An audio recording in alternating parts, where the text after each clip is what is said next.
Good morning and happy New Year's. It is the 1st of January 2024 and I thought it'd be a great time to kickstart this new moto vlogging channel. So, two-wheel rover, my name's Mitch and I live up here in Australia's Northern Territory, up in Darwin. So this here is the CBD that we're riding through right now.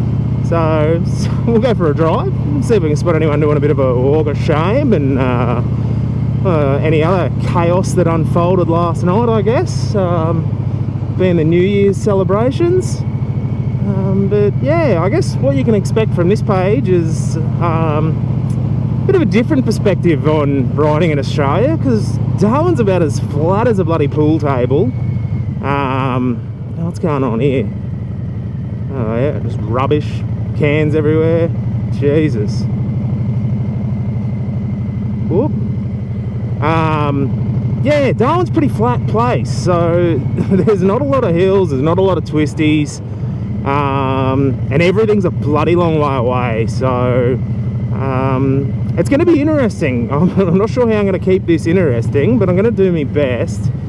And there's plenty of pubs, plenty of good roadhouses, plenty of national parks. Also, Darwin is very well known for, well, and the Northern Territory is very well known for its crocodile population.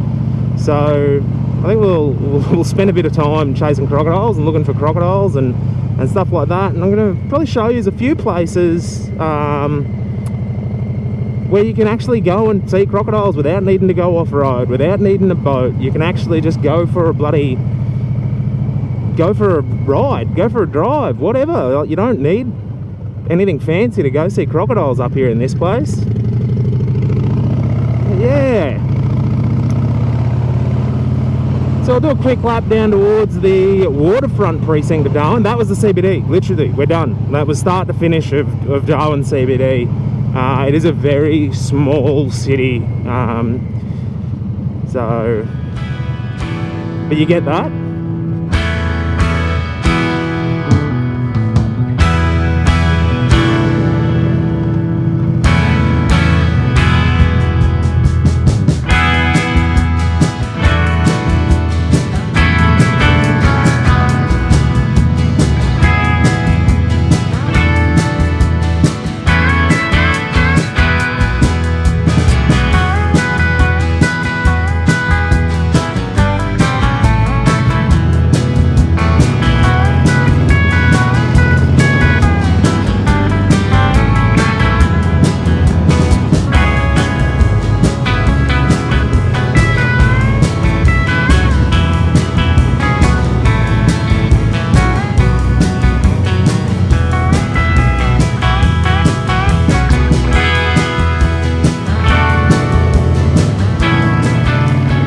And this here is, where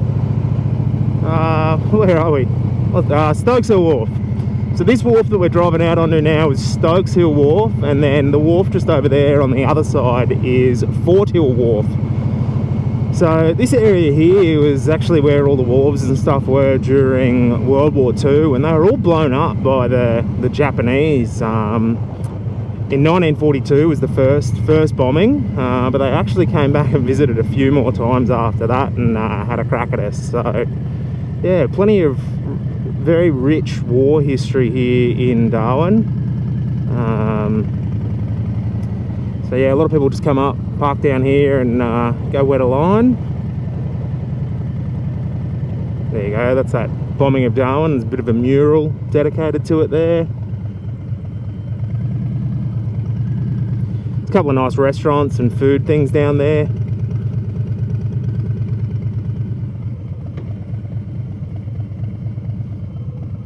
Yeah, so that there is that mural for the bombing of Darwin.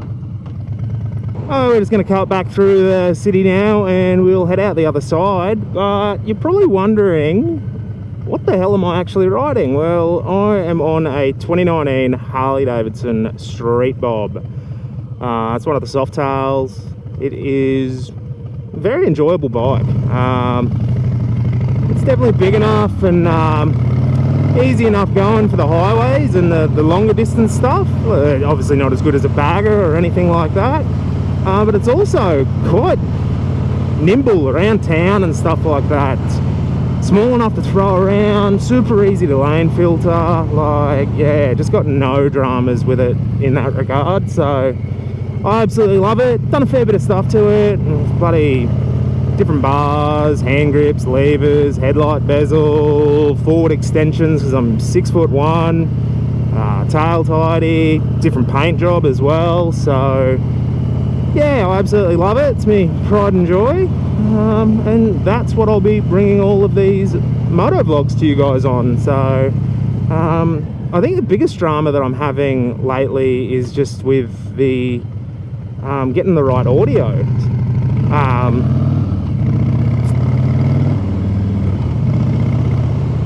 Yeah, so I've got a mic inside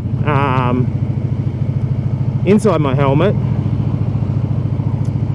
and I just think it's picking up a lot of the exhaust noise, as well as a little bit of wind noise. So I'm just trying to find ways to deal with that. It's actually a little wireless DJI mic, so it's just magneted into the front of my helmet, and it transmits it straight here onto this thing, which goes straight onto the GoPro. So that's pretty good in that regard. But yeah, it's just trying to find a way to block out a lot of that wind noise. Like,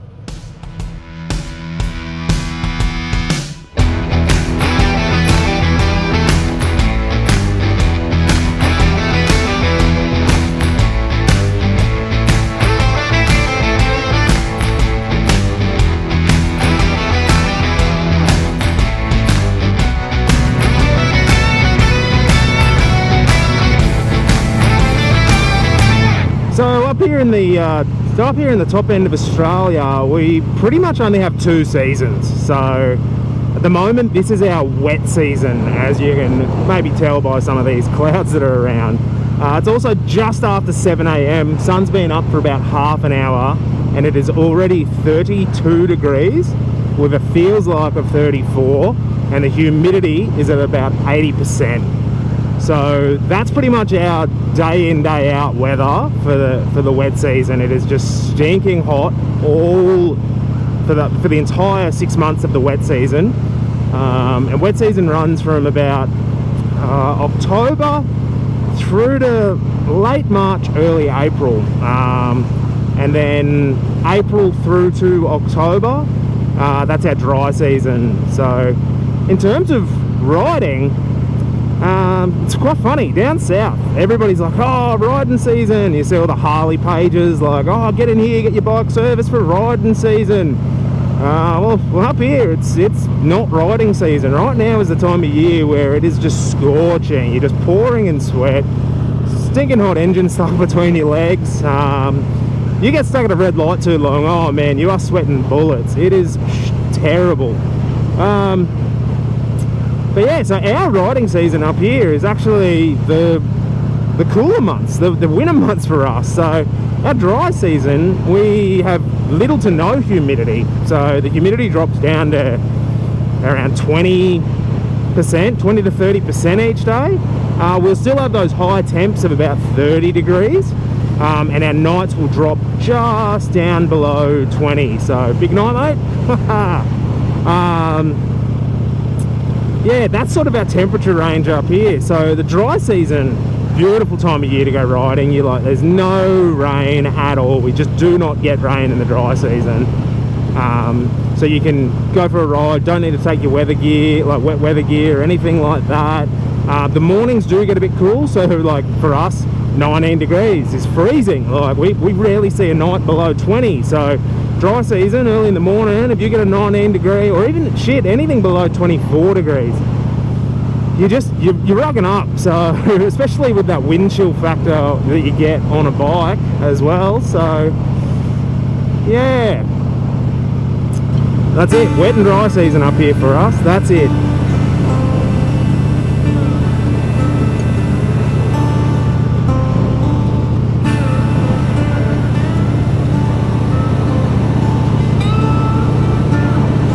There's a bit of a view of Darwin Harbour.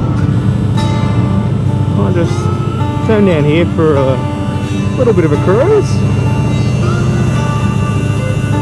So this is heading down towards East Point Reserve. It's a little point on Darwin Harbour. You can see it just out here actually. And it was very strategic in the defence of Darwin Harbour during World War II. So with the sort of imminent expected invasion of Japan, they needed to find a way to sort of fortify Australia's most northerly port. So they put big gun emplacements out here. They fortified all these beaches with little gun bunkers and stuff like that. They actually had a submarine like net / cable that stretched across the length of the harbour. So it allowed our ships to pass in and out, but didn't allow the Japanese to sneak submarines in here and attack any of our ships, which they actually did to Sydney Harbour. A lot of people don't realise that Sydney Harbour was actually attacked by the Japanese in World War II. Yeah, they snuck a midget submarine in there, and yeah, they sunk one of our ships, killed quite a lot of our boys, and yeah, so yeah, they were all over the place. But yeah, the Northern Territory was definitely at the forefront of that period. We had a lot of people based up here, and pretty much everyone else was evacuated. So, oh wow, there's a Brolga just down there. That's so cool.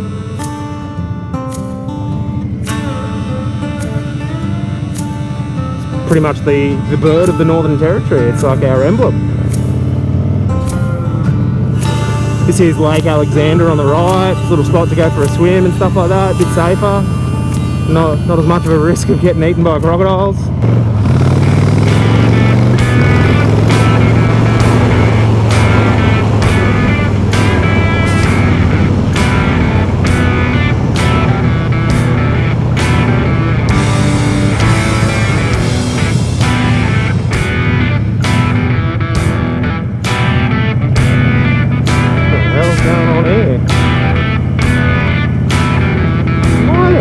So many people around here.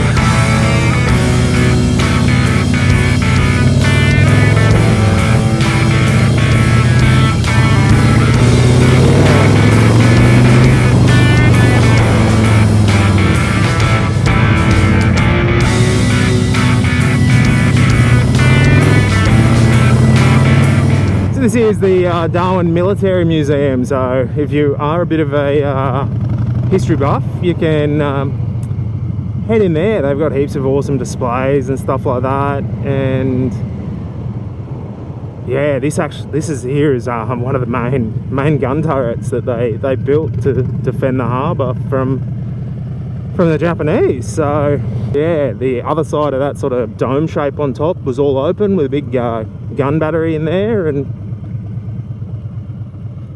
faced out to sea, out over the harbour.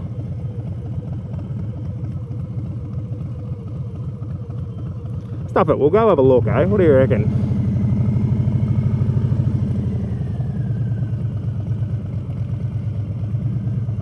So you can actually go, oh no, maybe they're all shut. Yeah, they're all sort of, oh no, that one's unlocked. Yeah, you can actually go through into some of those bunkers and stuff like that, so. Let me go a bit further back. Just so we can see it, there you go. That's the view of all the gun turrets and stuff, all big one gun turret up there. There we go, we'll go mustering geese on a Harley. Woo! Hey! Biting insects, cover up.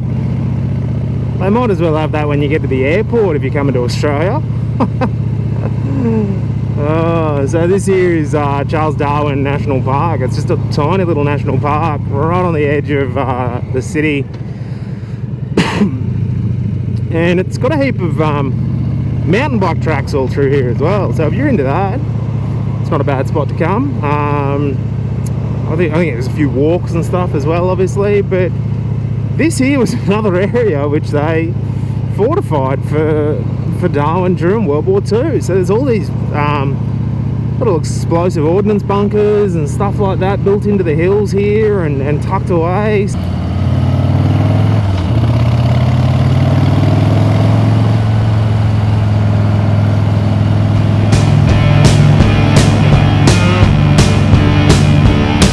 this? No one's out here. I'll just sneak on down here.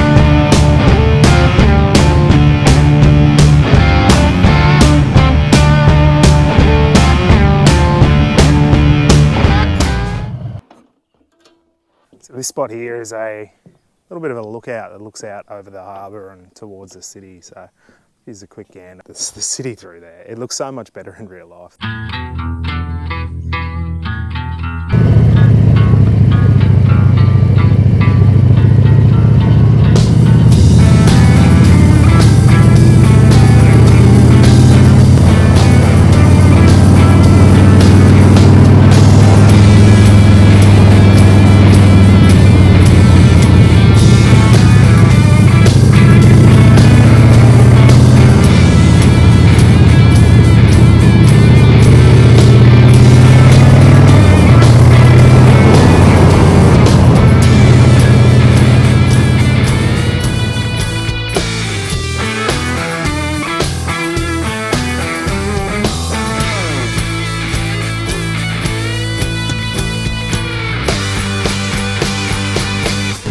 So it's been a while since I've done an abundance of riding actually.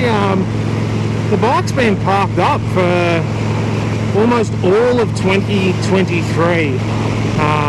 The missus and I hit the road back in December 2022 and we travelled Australia in our Land Cruiser right through until September just gone. So we did about 9 months 9 months on the road, sleeping in a tent, shitting in a bucket. It's the way it goes. But yeah, we made it all the way from Darwin down to Brizzy, all the way down to Tassie, back up into Victoria, all through the Victorian High Country, Grampians, the Murray River, Great Ocean Road. Then we did a bit of New South Wales South Coast, Canberra, outback New South Wales, into South Australia, up to the Red Centre and Uluru, Kings Canyon. And then from there we shot back down into Adelaide. We did the York Peninsula, Eyre Peninsula. We went cage diving with great white sharks down there. That was amazing. Then we hightailed it across the Nullarbor, southwest WA, and then that was where it all went wrong. The motor blew up. 20 grand later for a brand new motor. About 10 grand to get it all fitted up and sorted out. So $30,000 later and we were back on the road and we were there for an extra like 5 weeks. That sort of really put a dampener on things, but after that we ended up heading up the west coast through the Pilbara, Exmouth, Carragini, the Kimberleys, back through the Northern Territory, across into North Queensland, and then hightailed it back down to Brisbane, where I got to pick up the bike, because I left the bike down in Brizzy with my folks, so they could keep it started and running it every now and again and whatnot, just so nothing seizes up, no fuel goes stagnant or any silly dramas like that. But yeah, it was an amazing experience to do something like that, and we vlogged it all as well. So yeah, if you're interested in that sort of stuff, the page for that is Thirsty Ramblers. I'll probably leave a link somewhere as well for it. But yeah, it was an awesome trip. But now that that's done, I think I'm ready to rack some Ks up on the bike. Like, I definitely want to do a lot more sort of, I guess not adventure riding, but like long distance riding. I'm not taking this thing off-road or anything crazy. But yeah, we got some great pubs and locations and stuff to ride to around through the territory. And as I was saying before, that dry season weather, it's perfect weather for camping, so might be able to do a bit of bike camping from the Harley. Anyways, I'm almost home, so I might leave it there. But thanks for watching. Let us know what you thought, and yeah, we'll try and do something a bit better for the next one. I think we'll try and go for a bigger ride and maybe get out on the Arnhem Highway and go see if we can spot some crocodiles, go check out some pubs. Yeah, or even a swim out of Litchfield. Go for a ride out there. There's actually some half decent windy roads out there and some waterfalls, so I don't know, we'll see where the adventure takes us. Anyway, thanks for watching. If you enjoyed this, hit that like and subscribe, and we will see you next time.